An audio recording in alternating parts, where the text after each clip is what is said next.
C'est plus fort que moi. Ce matin, je me suis dit, pendant cette période particulière, surchauffée par les élections, par la campagne électorale, faut-il rester dans la meute ou toujours faire poindre une autre idée? Je me suis dit, il faut peut-être rester dans l'inactualité permanente. Voilà pourquoi j'ai réalisé mon texte, La révolte métaphysique d'un jeune Congolais, et j'ai découvert une petite pépite inactuelle, mais en même temps qui montre la perspective qui est la mienne dans ces mouvements très particuliers auxquels malheureusement je participe aussi.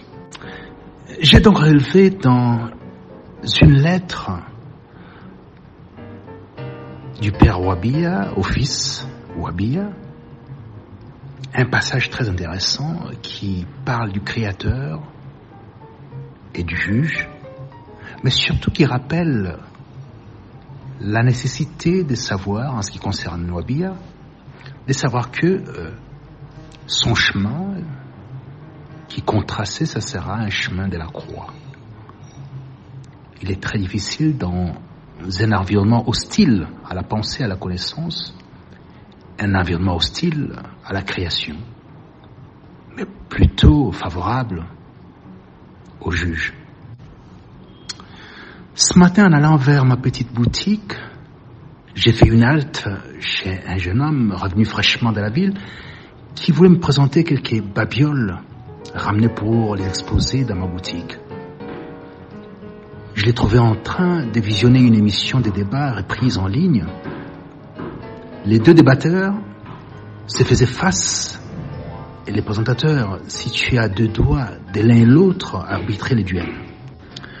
Le débatteur de gauche, qui me paraissait a priori calme et posé, confortable dans son costume à rayures sombres, doté d'une tête agréable et intelligente à première vue, chaussant une paire de lunettes assez lourdes et sérieuses, s'est tout à coup mis dans une agitation insoupçonnée lorsque son interlocuteur de droite prit la parole. Le type de droite était sobre et austère, excessivement strict dans son costume bleu nuit, assorti d'une chemise blanche sur laquelle pendait une cravate noire avec un rappel rouge sur sa pochette blanche. Le genre de personne qui vous inflige un complexe, qui vous impose à aller reprendre un bain et refaire complètement votre toilette. D'un temps sûr, des gens qui ont ingurgité des milliers de livres dès l'enfance, par envie ou souvent par obligation, est capable de les régurgiter à tout moment. Il ouvrit des hostilités sur une citation de Spinoza relative aux passions tristes et tout son cortège de ressentiments. Il enchaîna avec Zizek et son Dankeverbot pour définir la posture et la non moins forfaiture dans la présentation de son interlocuteur du grand art. Les présentateurs, qui me paraissaient avoir un penchant pour l'homme austère, homme trop raffiné, à mon goût, ses mains aux doigts longs, racés et interminables que seuls les androgynes, les femmes des classes possèdent, ces présentateurs buvaient du petit lait. L'homme au costume rayé commençait à perdre patience et interpella l'arbitre pour qu'il observe la justice de la répartition du temps. La caméra les prit en plan serré. Son front ruisselé, on y voyait les traces rougeâtres des décapages de peau de longue date. L'agitation était à son paroxysme. Il prit la parole en certifiant toute go que le peuple n'avait cure des choses de l'esprit. Ce qui l'intéressait était le pain. Moi qui pensais que la télévision était l'instrument avant tout de la connaissance, de la promotion des idées, j'étais saisi d'une inextinguible envie de vomir.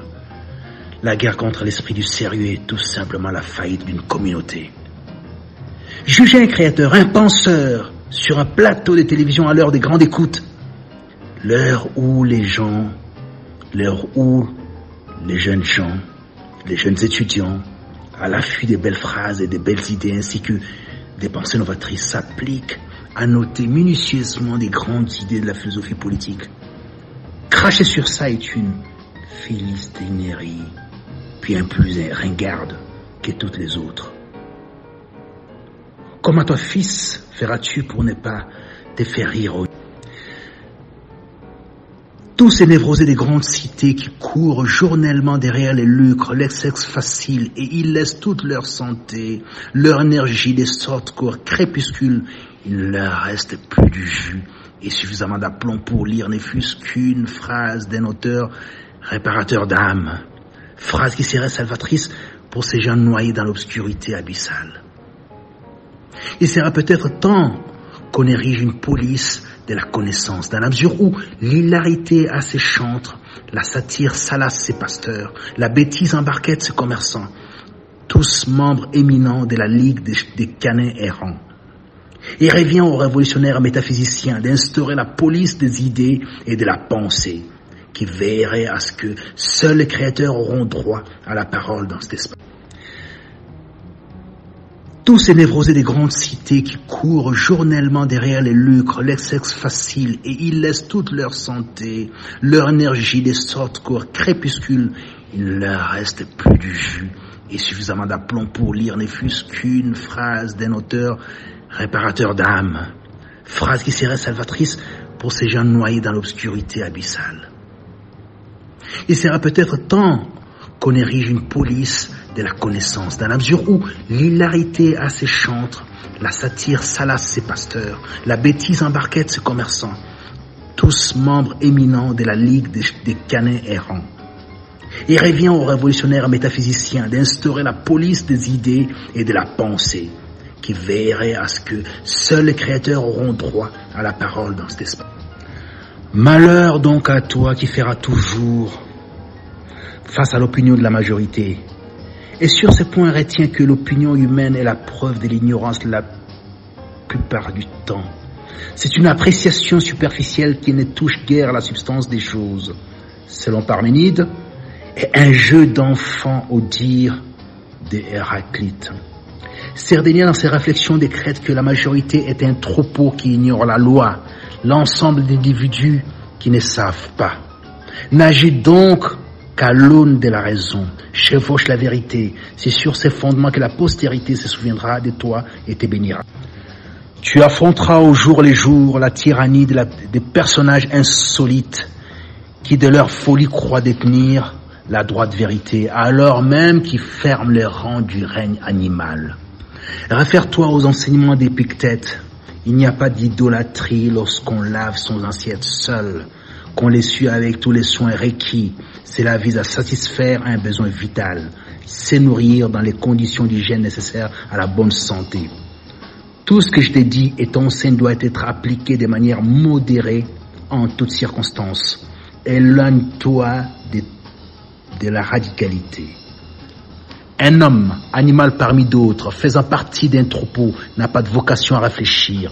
Les troupeaux suivent les mouvements, n'a jamais été guidé par le bon sens, donc évite d'en faire partie.